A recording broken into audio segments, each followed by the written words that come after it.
दोस्तों, कभी सोचा है अगर दुनिया के दो सबसे ताकतवर राष्ट्रपति, एक वॉशिंगटन से और दूसरा मॉस्को से, एक साथ भारत के दरवाजे पर दस्तक दें तो क्या होगा? एक तरफ ट्रंप अपने दबदबे के साथ कहते हैं भारत हमारे साथ आओ, और दूसरी तरफ पुतिन मुस्कुराकर कहते हैं भारत पहले से हमारा है। अब सोचिए, जब दोनों सुपर पावर एक ही देश को पाने के लिए मैदान में उतरें तो वो देश बन जाता है दुनिया की सबसे बड़ी पॉलिटिकल जंग का अखाड़ा। और इस बार वो देश है भारत, जहां आज फैसला होना है कि कौन है असली दोस्त और कौन सिर्फ इस्तेमाल करना चाहता है। नमस्कार दोस्तों, आप देख रहे हैं देश दुनिया ग्लोबल, जहां दुनिया की हर बड़ी खबर हम लाते हैं आपके लिए सबसे पहले और सबसे साफ तरीके से। अगर आपने चैनल को अभी तक सब्सक्राइब नहीं किया तो कर लीजिए और घंटी जरूर दबाइए ताकि देश और दुनिया की हर हलचल सबसे पहले आप तक पहुंचे।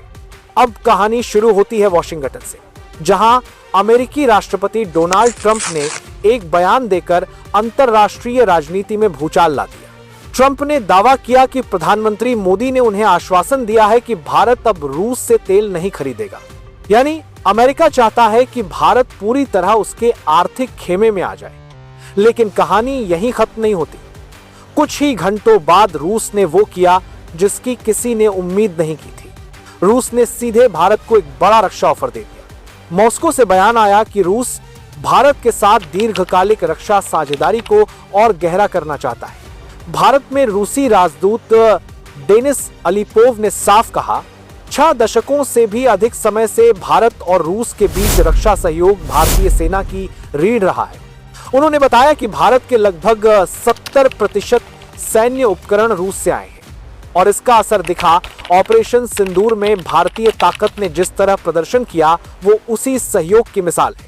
अलीपोव ने आगे कहा, ब्रह्मोस सुपरसोनिक मिसाइल से लेकर सू-30 MKI fighter jet, T-90 tank, AK-203 rifles और नौसैनिक फ्रिगेट तक भारत और रूस ने साथ मिलकर बनाया है। और अब अगला कदम है सू-57 5th जनरेशन फाइटर जेट का लोकल प्रोडक्शन। यानी भारत अब सिर्फ खरीदार नहीं रहेगा बल्कि दुनिया की सबसे उन्नत टेक्नोलॉजी खुद बनाएगा।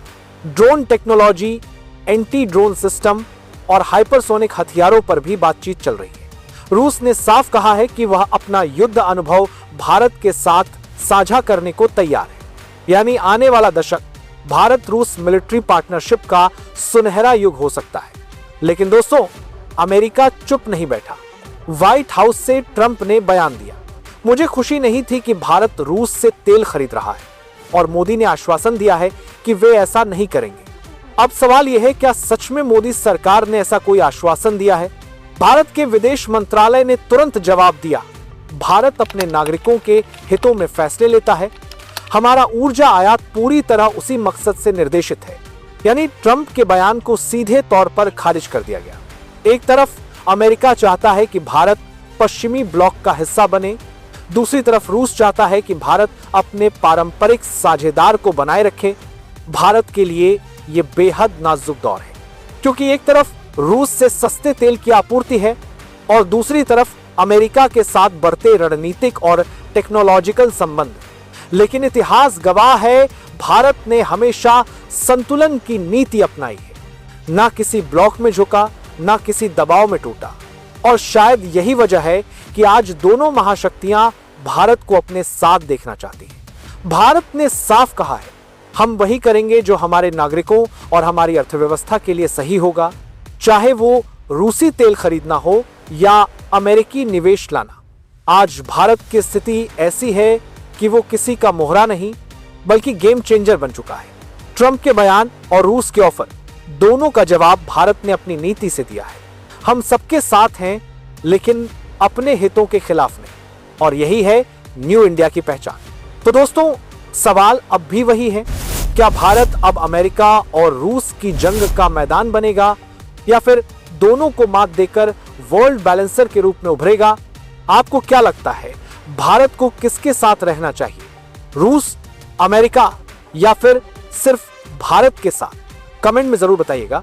वीडियो अच्छा लगा हो तो लाइक करें, शेयर करें और देश दुनिया ग्लोबल को सब्सक्राइब करना ना भूलें।